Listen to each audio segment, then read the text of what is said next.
Bobby!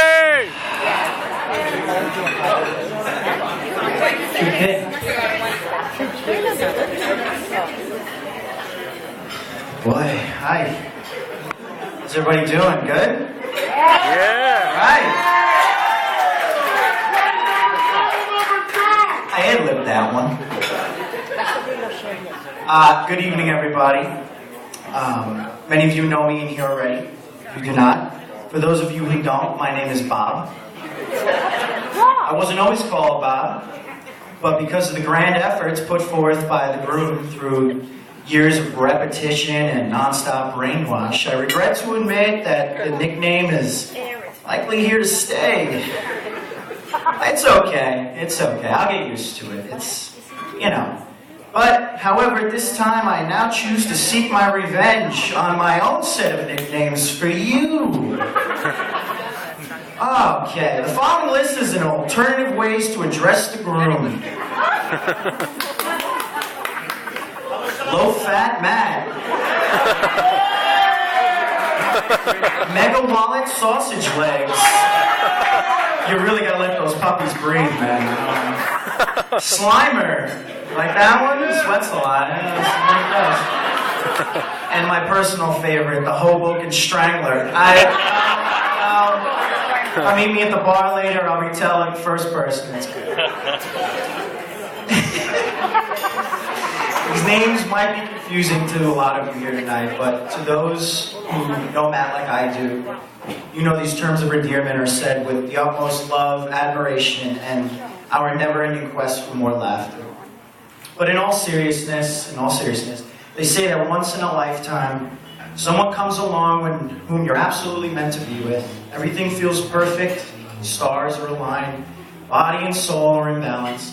And for Matt, that person was me. Matt and I have been nearly inseparable since high school. We were roommates throughout college. We were a mere 4 blocks away when we lived in Hoboken. And recently I have moved 1 mile down the road from him to absolutely nobody's surprise and Christina's dismay. Some might call it a man crush, a bromance of sorts. In fact, just the other day we were all out. Matt sits down next to my fiance Robin, and really a true story now. And in an effort, I don't know, to test the waters or establish some sort of dominance, he completely unprovoked turns to her, looks her dead in the eyes, and he says, "If you don't marry Bob, I will." I guess that's off the table for now, Slimer, but that's for the backup plan. Anyway, well, we've been through it all, the two of us. We sure have. Good times and the bad, the highs and the lows. One of Matt's greatest qualities is that he's an eternal optimist.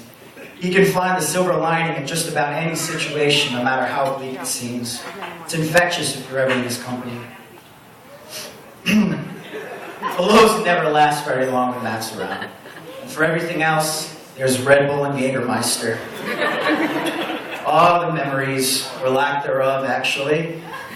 You know, I'm still trying to piece together a large part of my life between 2006 and 2008. Famous last words I can recall were, "Hey Bob, want to do a Jaeger bomb?" They're a lot of fun. I said, "Do you mean you want me to chug this liquid concoction of caffeine and booze as fast as possible? Sure, I'd love one." That sounds like a blast. Well, 2 years later, I woke up with a pounding headache on Matt's couch. I had a $10,000 credit card bill from Madison's Bar and Grill and the vital signs of a dying animal. When Matt finally came to, he came stumbling into the living room like he was using his legs for the first time.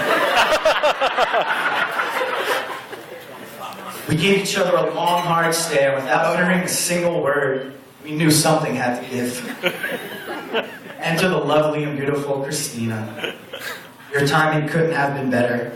We had all met previously that summer at the Jersey Shore, which you just heard about, of which me and Matt frequented often. Headliner, to be exact. There were Guidos everywhere. Fist pumps were many, and Matt was extremely sweaty that night. Amongst the sea of spiky-haired Catholics with orange-tinted skin, you managed to lay eyes upon the whitest, palest guy in the entire bunch.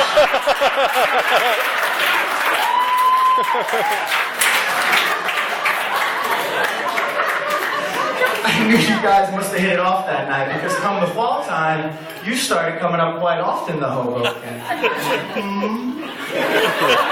And then you moved into Hoboken. Something was going on here, and I was bound to get to the bottom of it. So after a small, tiny interrogation, perhaps some light sedatives, I learned how serious Matt was about you, and that he found the girl he was going to marry. You were everything he could ever want. I could see in his terrified, anxious face. Our love affair was through. We had made it this far, barely. It was time to start the next chapter of his life, the woman he loved. Christina, you were loving, kind, nurturing, and can stain a wooden deck better than Bob Vila. But best of all, you were absolutely perfect for my best friend. Matt has truly found his better half. Now a toast. On behalf of the bridal party, we wish you both a lifetime of immense happiness, blessings of family, and all the joys in between. You truly deserve the best life has to offer. We love you guys. Cheers. Cheers.